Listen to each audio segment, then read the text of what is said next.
ಉತ್ತರ ಕನ್ನಡ ಜಿಲ್ಲೆಯ ಸಿದ್ದಾಪುರ ತಾಲೂಕಿನಲ್ಲಿರುವ ಭುವನಗಿರಿ ಭುವನೇಶ್ವರಿ ದೇವಾಲಯವು ಕರ್ನಾಟಕದ ಏಕೈಕ ಸ್ವತಂತ್ರ ಕನ್ನಡಾಂಬೆಯ ದೇವಾಲಯವೆಂಬ ಹೆಗ್ಗಳಿಕೆಗೆ ಪಾತ್ರವಾಗಿದೆ.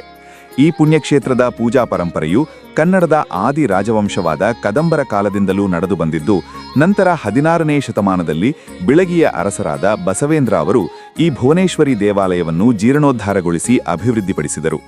ಇಲ್ಲಿರುವ ದೇವಿಯು ಉದ್ಭವ ಮೂರ್ತಿಯಾಗಿದ್ದು, ಭಕ್ತರ ಇಷ್ಟಾರ್ಥಗಳನ್ನು ಈಡೇರಿಸುವ ಶಕ್ತಿ ದೇವತೆ ಎಂದು ಪುರಾಣ ಪ್ರಸಿದ್ಧವಾಗಿದೆ. ಗುಡ್ಡದ ಮೇಲಿರುವ ಈ ಭುವನೇಶ್ವರಿ ದೇವಾಲಯವನ್ನು ತಲುಪಲು 240 ಮೆಟ್ಟಿಲುಗಳನ್ನು ಹತ್ತಬೇಕು. ಪ್ರತಿ ವರ್ಷ ನವೆಂಬರ್ 1ರಂದು ಇಲ್ಲಿ ಅದ್ಧೂರಿಯಾಗಿ ಕನ್ನಡ ರಾಜ್ಯೋತ್ಸವ ನಡೆಯುವುದಲ್ಲದೆ, ಕಾರ್ತಿಕ ಮಾಸದ ತೆಪ್ಪೋತ್ಸವ ಮತ್ತು ರಥೋತ್ಸವಗಳು ಭಕ್ತಾದಿಗಳನ್ನು ವಿಶೇಷವಾಗಿ ಆಕರ್ಷಿಸುತ್ತವೆ. ಶತಮಾನಗಳ ಇತಿಹಾಸವಿರುವ ಈ ದೇವಾಲಯದ ಹಾಗೂ ಕುಸಿಯುತ್ತಿರುವ ಕಲ್ಯಾಣಿಯ ಪುನಶ್ಚೇತನಕ್ಕಾಗಿ ಕನ್ನಡದ ಸಮಸ್ತ ಅಭಿಮಾನಿಗಳು ಉದಾರವಾಗಿ ಧನಸಹಾಯ ಮಾಡುವ ಮೂಲಕ ನಾಡದೇವಿಯ ಈ ಪುಣ್ಯಕ್ಷೇತ್ರವನ್ನು ಉಳಿಸಿ ಬೆಳೆಸಲು ಕೈಜೋಡಿಸಬೇಕೆಂದು ವಿನಂತಿಸುತ್ತೇವೆ. ದೇವಾಲಯಕ್ಕೆ ಧನಸಹಾಯ ಮಾಡಲು ಇಚ್ಛಿಸುವವರು ವಿಡಿಯೋದ ಕೊನೆಯಲ್ಲಿ ನೀಡಿರುವ ಅಧಿಕೃತ QR ಕೋಡ್ ಅನ್ನು ಸ್ಕ್ಯಾನ್ ಮಾಡುವ ಮೂಲಕ ತಮ್ಮ ಕಾಣಿಕೆಯನ್ನು ಅರ್ಪಿಸಬಹುದು.